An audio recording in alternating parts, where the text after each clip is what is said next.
भैया आप of camera बता रहे थे साउथ अमेरिका से भी मतलब ड्रग्स की ट्रांसपोर्टेशन होती है शिप्स के थ्रू ही, तो वो क्या सीन है? South America is the main hub for the cocaine production. जो आपने नार्को सीरीज देखी होगी, वो रियल में ऐसा है, वहाँ पे रियल प्रोडक्शन होता है आज भी।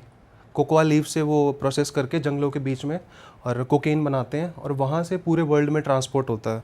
तो कोकेन जो साउथ अमेरिका से बना वो शिप्स के थ्रू जाता है ट्रांसपोर्ट होके वेस्ट अफ्रीका। अब आप वर्ल्ड मैप एक बार इमेजिन करो, साउथ अमेरिका है, साउथ अमेरिका से अफ्रीका का जो नीचे कर्व होता है वहाँ से उधर जाएगा वेस्ट अफ्रीका में और फिर then to whole world.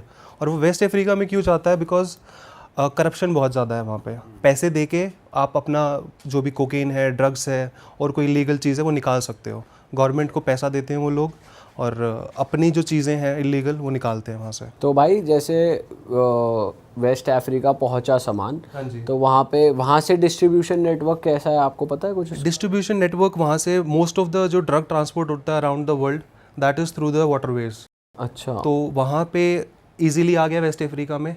Waste Africa में बहुत डेयरिंग और इस तरह के लोग होते हैं जो रिस्क लेके अपनी लाइफ पे पूरा ऑल ओवर द वर्ल्ड उसको ट्रांसफ़र करते हैं।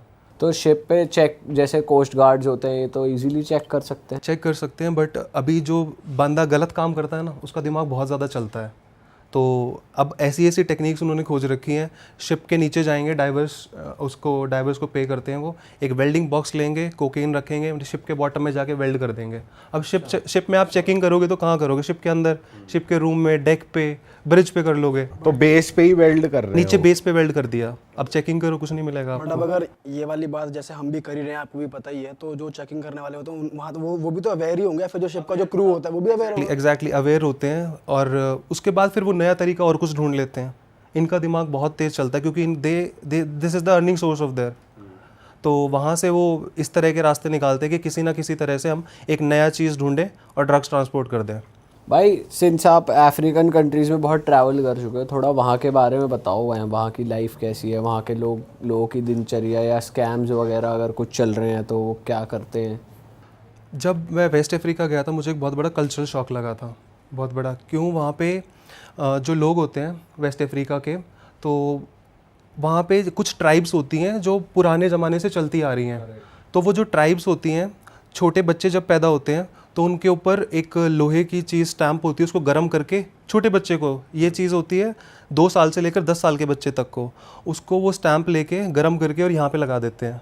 यहाँ लगा दिया, कोई ब्लेड है जो एरो का स्पीयर होता है ना आगे, उससे यहाँ पे कट लगा दिए 3 साल से लेकर 10-12 साल तक के बच्चों को। तो उनका बिलीफ ये होता है कि अगर ये इतना कष्ट सहेलेगा ना तो इसकी इम्यूनिटी इतनी बढ़ जाएगी कि वो बहुत स्ट्रांग रहेगा। अच्छा, इतना स्ट्रांग और इससे ना आइडेंटिफिकेशन भी कर सकते हो आप। हर एक ट्राइब का एक अलग मार्क होता है, जो मैंने वहीं पे वेस्ट अफ्रीका में जब गया, तो जब भी शिप आपका सेल होकर किसी कंट्री में पहुंचता है तो वहाँ के कस्टम्स ऑफिसर वगैरह आते हैं, customs officer, excise officers, inspector, police और भी बहुत सारी अथॉरिटीज़ आती है। तो वहाँ पे एक कस्टम इंस्पेक्टर आया था जिसका फेस पे यहाँ पे 3 स्पीयर के निशान थे, यहाँ पे और यहाँ पे। तो मैंने उनसे बात की, मुझे लोगों से वो कल्चर वगैरह एक्सचेंज करना बहुत अच्छा लगता है। तो मैंने जब उनसे बात की तो ही टोल्ड मी कि मैं एक ट्राइब से बिलोंग करता हूँ जिसका मार्क ये है, चेहरे पे 3 निशान, और जो भी कोई बंदा होगा वो पता लग जाएगा दूसरे बंदे को कि ये इस ट्राइब से है। अच्छा, तो basically that is there identification. कुछ भी, एक गोल्ड स्टैम्प हो सकती है, कट हो सकता है, गर्दन के ऊपर 3 एक्स हो सकते हैं, कंधों पे भी लगाते हैं वो। तो ये मेरे लिए बहुत बड़ा एक कल्चरल शॉक था कि 3 साल से 10 साल के बच्चों के लिए वो इस तरह से कर रहे हैं। वेस्ट अफ्रीका में जो ड्रग्स ट्रांसपोर्ट होते हैं, जो मैं बता रहे थे, बात हो रही थी, ड्रग्स ट्रांसपोर्ट होते हैं, तो मोस्टली यही लोग होते हैं जो लेके जाते हैं वहाँ से। करप्शन, गवर्नमेंट करप्ट है, पैसा दिया, वहाँ से अपना माल निकाला। अच्छा, पुलिस और ये सब भी इन्वॉल्व होते हैं पूरा? सब इन्वॉल्व होता है क्योंकि आपके घर में जो चल रहा है वो सबको पता होता है।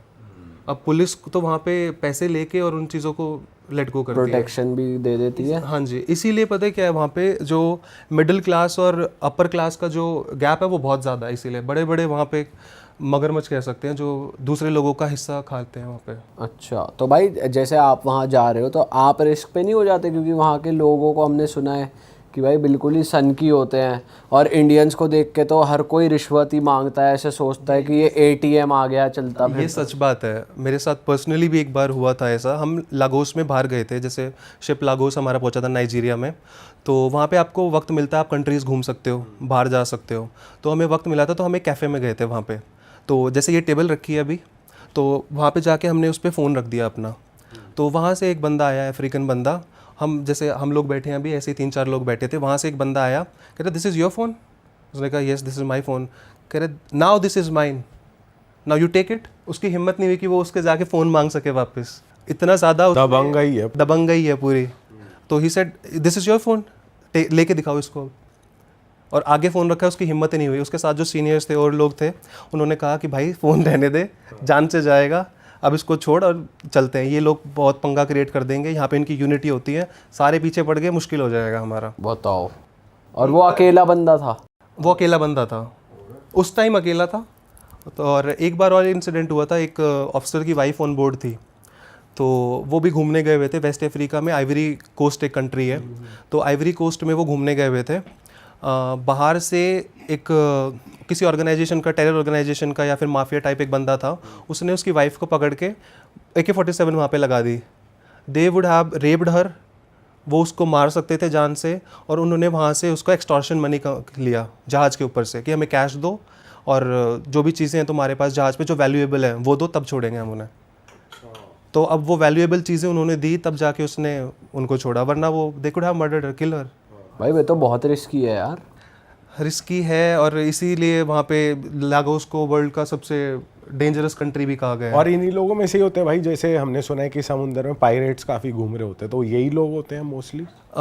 पायरेट्स जो होते हैं, जैसे मैं वेस्ट अफ्रीका की बात कर रहा था, जो पायरेट्स हैं मोस्टली वो ईस्ट अफ्रीका में, सोमालिया जो एरिया है वहाँ पे वो करते हैं। Basically they act as a fisherman. जब हम सेल करते हैं तो हमें हज़ारों लोग दिखते हैं बोट्स पे, और वो मॉनिटर कर रहे होते हैं कि हम किस जहाज़ पे जा सकते हैं, किस जहाज़ पे जाने के हमारी सक्षम है, क्योंकि उनके पास भी तो बंदूक है। तो वो मॉनिटर करते हैं, जो भी उनको एग्जैक्टली लगता है कि हाँ ये हमारा अब टारगेट है, उसके पास जाएंगे, छोटी स्पीड बोट लेके, एक सीढ़ी होती है यू शेप में, उस पर लगाएंगे, चढ़ के ऊपर डेक पे। तो इतनी लंबी होती है क्योंकि शिप तो बहुत बड़ा होता है। हाँ, जो उसको वाटर, जो पानी होता है उससे ऊपर से जो एरिया होता है, इतनी बड़ी सीढ़ी होती है कि उसको डेक पे लगा देते हैं। डेक पे लगाने के बाद उससे चढ़ के ऊपर जाते हैं। और फिर उनकी डिमांड्स क्या रहती हैं? डिमांड्स मोस्टली पैसे की होती है।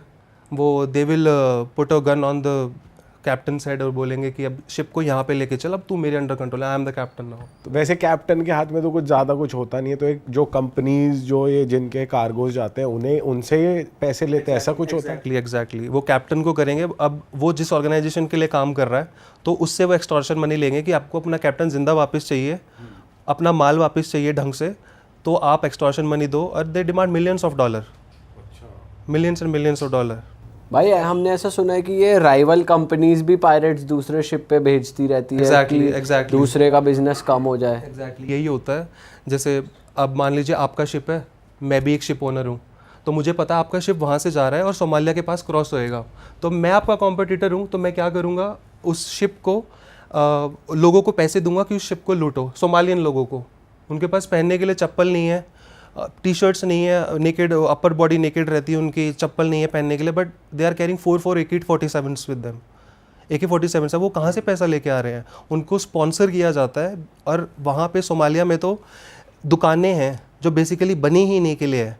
आप पैसा डालो, आपके लिए जो पायरेट्स है वो काम करेंगे, आप या तो उनके लिए गन्स ला के दो या कुछ और एम्यूनेशन ला के दो, and they will work for you. जो प्रॉफिट आएगा that will be equally divided between you and me.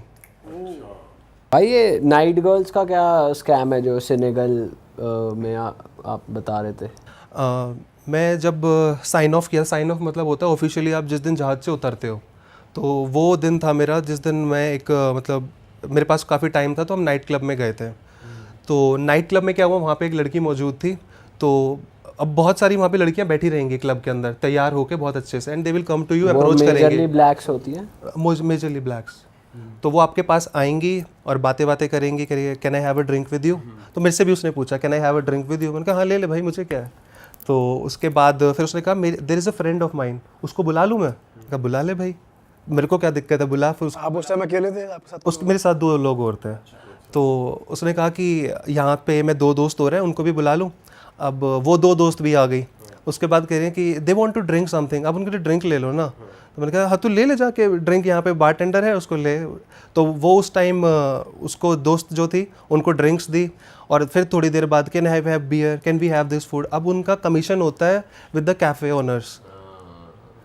और जब मेरा एंड में बिल बना ना, तो उस टाइम मैंने आई हैड 3-4 बियर्स, तो बिल बना मेरा बहुत ज़्यादा, तो मैंने उससे बात की कि ये क्या है भाई, मैं तो 3-4 बियर ले, कह रहा वो आपके लिए जो वो बैठी थी ना उन्होंने। मैंने कहा मैंने उनको ये कहा था कि जाके आप ड्रिंक ले लो, मैंने ये नहीं कहा था पैसे मैं दूंगा उसके।